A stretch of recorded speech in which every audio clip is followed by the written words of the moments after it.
Hello, today we'll be going over the dental plaque lesson plan. Before you start the activities with the children, make sure that you have all the materials that you need and then you prep them, okay? The first part of the lesson plan has to do with relevance questions. So in this section of the program, we want to ask questions to the students and we want to allow them to answer.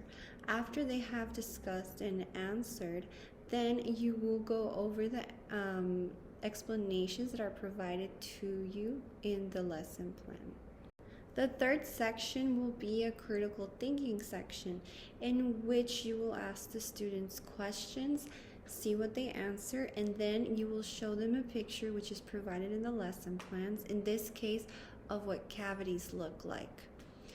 After that, you will give the explanation that's shown in the lesson plans about why cavities are bad, why flossing is important.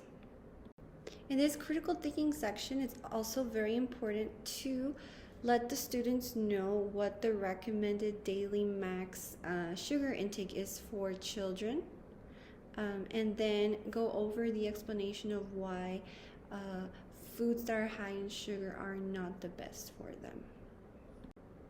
After going over this little explanation, then you're ready to start a demonstration for the students so they can visualize how much sugar is in everyday products that they drink or that they eat, such as Coca-Cola, Sprite, candy, anything that you can find in the store that you know that children regularly eat and that it has a high amount of sugar, you can use in the activity, because it will vary depending on where you're living and what grocery stores are available. So as you will see in the critical thinking section, there is a daily max recommendation by the World Health Organization for children to consume no more than 20 grams of sugar per day. In order so students know how much 20 grams of sugar are, you will measure it out on a scale and then put it in a plastic bag labeled like this, okay? It has the World Health Organization recommendation for the daily max intake of sugar, and then it says 20 grams, okay? So they can see that it's really not a lot of sugar, okay, that's permitted. And then you will compare it to the other products and to the sugar contents, okay? So for example, a 12-ounce Coca-Cola can has 39 grams of sugar. So again, you will get the scale, you will measure out 39 grams of sugar, and then you will put it in a plastic bag like this, so the students can see how much sugar is in their drink, okay? And you label it, and then you put the amount of sugar, which is 39 grams. And they can start comparing it to the recommended sugar amount per day that they should be consuming, okay? So they will be able to see that a can of Coke has more than the daily max sugar intake that they should be consuming. So then you go over another product such as this. This is a Sprite bottle, and it has 20 ounces, okay? 20 ounces of Sprite. However, sugar-wise, it has 51 grams, okay? So again, you will measure it out and put it in a little bag, okay? They can compare it again with the daily max intake. You can pass it around since it is a demonstration, and you will be the only one that has the plastic bags, okay? It's not an activity for each individual child to perform.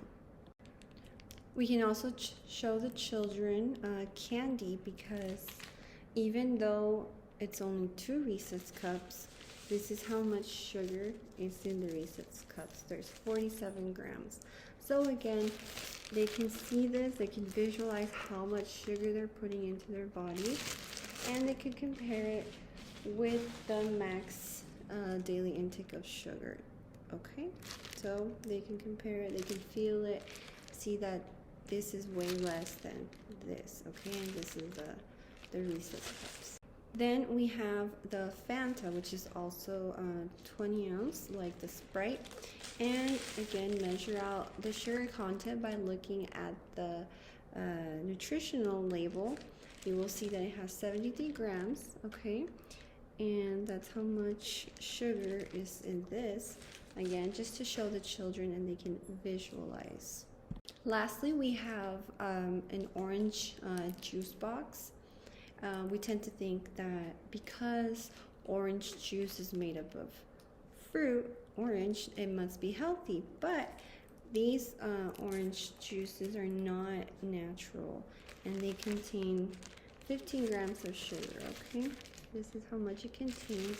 They can compare it to the 20-gram max daily. So then that's just in one drink. So you can ask them, imagine if they drank 2 Cokes in a day or 2 juice boxes in a day, then they would be exceeding the recommended daily max intake of sugar. And then you can explain again why sugary foods are bad for them, and in this case, bad for their teeth. After this demonstration, you will go to the next section, which is guided practice. In the guided practice, the students will break into groups and they will get to see how plaque affects their teeth in a symbolic way through the use of warm water, sugar, and yeast, okay? So the students will have 2 cups. One will be labeled sugar and the other one will be labeled no sugar. You will help the students fill the cups with warm water as the instructions say. Then you will add the yeast, okay? And then you will put the sugar in the, you measure out the sugar per the instructions, and you will put it in the cup that says sugar. Now you will have to let this start working. It takes about 5 to 10 minutes. So what's going to happen with the yeast is that the cup that has the yeast and the sugar will start foaming. I can add a picture in the lesson plan so you know how it should look like. And this is representing what happens to teeth when there is plaque formation because they eat sugary foods.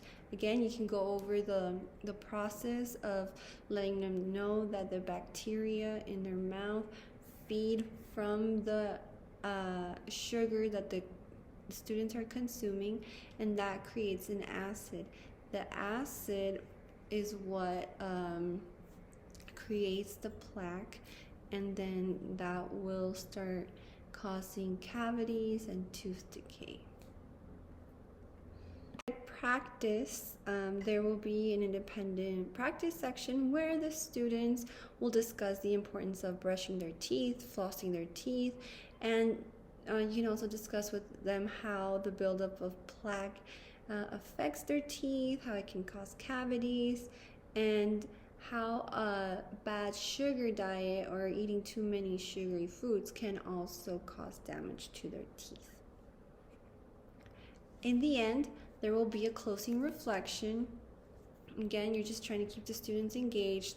You'll ask them why it's important to brush their teeth, why is excess sugar bad, if they remember the recommended daily max intake of sugar for children, and just go over everything with them so they can have a better understanding of this whole lesson. The last section is a closing reflection in which you will ask students questions regarding what they learned during the lesson. Again, trying to get them to remember important facts such as the daily max recommended sugar intake for children, why it's important to brush and floss their teeth, and why eating sugary foods is not good for them. Thank you.